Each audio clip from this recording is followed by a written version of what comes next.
Morning, folks. My name's Ian Carroll, and I've been actively rescuing wildfowl and campaigning on their behalf in the West Midlands area for about 20 years now. So, Sandwell Council and Canada geese. Just let me draw you a quick sketch picture of what I'm going to talk about. Let's start with Sandwell. For those of you unfamiliar with this West Midlands metropolitan area, it's that champagne socialist oasis, Rotten Borough, 10 miles down the M6. Sandwell's a man-made creation invented in 1974, predominantly urban with limited green space. Politically, in our part of the world, the Tories are extinct. But the red rosette-wearing Pontius Pilates of Sandwell don't demonstrate compassion or that they're the party of animal welfare. They've demonstrated that they are the brutal, cold conspirators who hatch plots against wildlife behind closed doors without formal record. Some of them have bizarrely shared Britain First posts, along with the Countryside Alliance, publicly. You really couldn't make it up. I suppose at least patriotism comes with a red face for some. Canada geese you may be more familiar with. They were imported here in the 17th century as slaves. Later they served as natural decorative ornaments for 19th century parks. Most recognisable with their yin-yang heads, they've in more recent years been associated and been targets for eradication for those obsessed with localised civic pride and others with vested personal and economic interests. I've witnessed many forms of vandalism towards wildfowl over the years, but the reputed roundup of 220 birds in two of Sandwell's green flag parks by the council's hired wildlife management contractors, following a secret report, is by far the worst premeditated atrocity. They lied,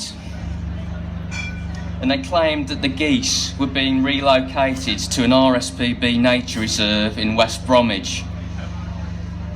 The lie was repeated by several Sandwell Council officers.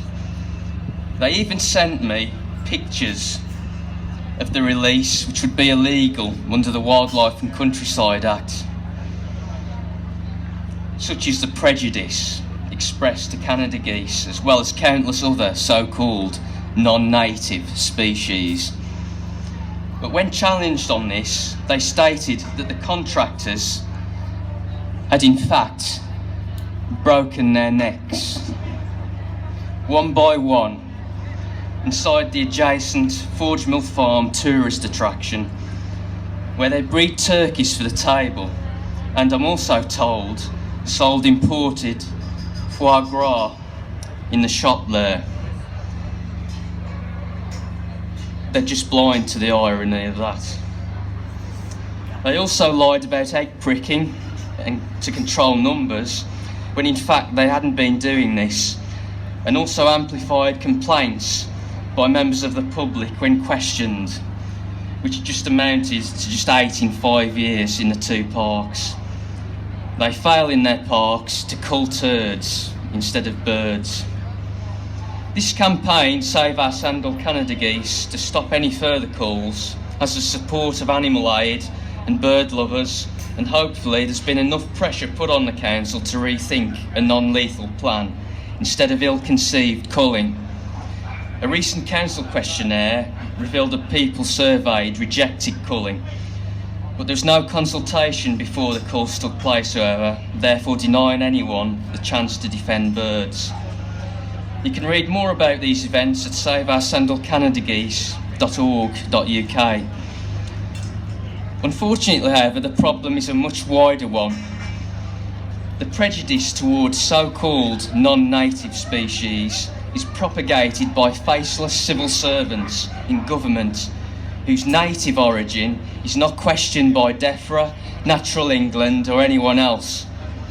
The manipulation of evidence by these Captain Ahab characters usually takes the form of scaremongering and scapegoating and threat. and they're free to write their prejudiced lies under the forged guise of saying something else, saving something else for conservation purposes, when really it's the interests of agriculture, the shooting industry, the tourism industry and airline industries that these shills serve in private. Lobbying from these industries accounts for amplified concerns expressed by their .gov confederates. They whitewash evidence and anonymously paint a canvas of crimson red over this green and pleasant landscape. And this watercolour starts to foam with much sentient blood. And dribbling out of this river, their distorted, lofty language of conservationist absolutes. Biodiversity, sustainability, invasive, native, non-native. These anal labels offer no raft of solace for the imported animals and birds that they plot to murder. Well, I hope you'd agree with me that their picture absolutely sucks. And the provenance of legitimacy and integrity that these con artists use to kill wildlife by sowing prejudice needs to be squashed.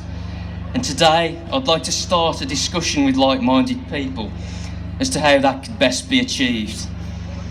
We need to be advocates for all species of wildlife, regardless of colour, of fur and feather, whether it's big or small, 2 legs or 4, living in a tree, gliding over water, or hidden underground. We must reject the selected bias of the self-appointed few who sublimate their misguided sentimental patriotism into fauna, which by their breathing word either lives or dies. Just what are they trying to save? What time are they trying to recreate with their rose-tinted glasses? Is it an empire where countries were invaded by non-natives and the animals living there made extinct or boxed up and shipped out for dissection in faraway museums and exhibited in galleries for morbid curiosity? Our wildlife needs a bigger voice, now more than ever, and that voice must be amplified in the face of rejection, laughter and political hostility. But into that storm of hostile hatred, we must be the voice that turns their rivers of blood into lagoons of calmness and tranquility. It's a voice that may not win friends, but it must be spoken in the name of unifying the idea that all animals are equal. Be that voice today and tomorrow and every day thereafter. Be their voice. As Dr. Martin Luther King Jr. said, no, no. We are not satisfied, and we will not be satisfied until justice rolls down like waters and righteousness like a mighty stream. It's time wildlife was left alone to evolve free from calls. Let's defend that right and make that idea bulletproof. Thank you very much.